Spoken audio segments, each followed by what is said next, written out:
নমস্কার বন্ধুরা, এই যে গরম গরম ধোয়া ওঠা গোবিন্দভোগ চাল আর মুগ ডালের নিরামিষ খিচুড়িটা দেখছো, এটাই আজ আমি কিভাবে বানালাম সেটাই তোমাদের দেখাবো। পটল আর আলু দিয়ে একদম হালকা অথচ দারুণ সুস্বাদু এই রেসিপিটা দেখতে হলে পুরো ভিডিওটা শেষ পর্যন্ত দেখো। চলো আগে প্রথমেই দেখাই কি কি নিয়েছি। এখানে গোবিন্দভোগ চাল নিয়েছি 1 কাপ, ঠিক একদম হাফ কাপ নিয়েছি মুগ ডাল, সাথে থাকছে কাঁচা লঙ্কা আর কিছুটা টমেটো, আর তার সাথে থাকছে আলু আর পটলগুলোকে আমি ঠিক এইভাবে কেটে নিয়েছি। চলো রান্নায় চলে যাই। কড়াইটা একটু গরম হয়ে গেলে এখানে আমি সর্ষের তেল দিয়ে দিলাম। তেল গরম হয়ে গেলে এখানে দেব 5 ফোড়ন আর কাঁচা লঙ্কা।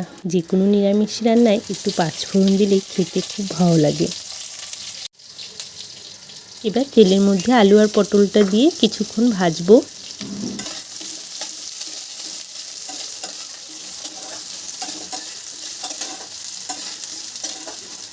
এবার এখানে আমি জিরে গুঁড়ো দেব আর হলুদ দেব।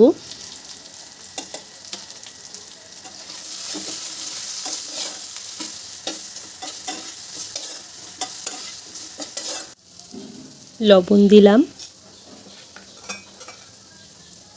একই সাথে টমেটোটাও দিয়ে দিলাম।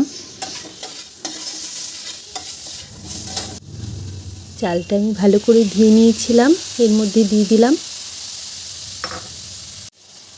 একই সাথে ডালটাও ধুয়ে দিয়ে দিলাম।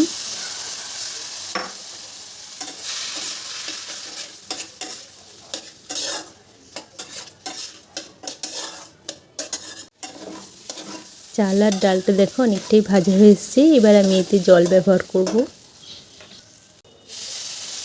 জলটা তোমরা তোমাদের পরিমাণ মতন দিও। আমি এখানে 2.5 গ্লাসের মতন জল দিলাম।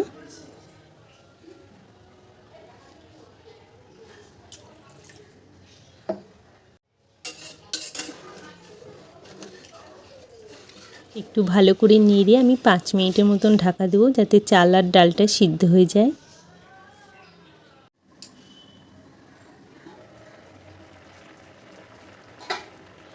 এবার একটু দেখে নেব কতটা সিদ্ধ হচ্ছে। জলটা অনেকটাই শুকিয়ে গিয়েছে, চাল ডালও সিদ্ধ হয়ে এসেছে। তোমরা যদি খিচুড়িটা এত গাঢ় না করতে চাও তাহলে এই সময় একটু গরম জল ব্যবহার করতে পারো।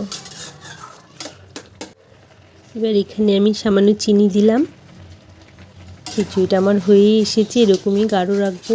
নামানোর আগে আমি একটু ঘি ব্যবহার করব যাতে স্বাদটা খুব সুন্দর লাগে। রান্নাটা আমার হয়ে এসেছে, নামিয়ে নেব। ঠিক আছে বন্ধুরা, রান্নাটা যদি তোমাদের ভালো লেগে থাকে তাহলে প্লিজ একটা লাইক করে দিও। আর যারা নতুন দেখছো অবশ্যই সাবস্ক্রাইব করো পরের ভিডিওগুলো দেখার জন্য। আজকে এইটুকুই, দেখা হচ্ছে পরের ভিডিওতে।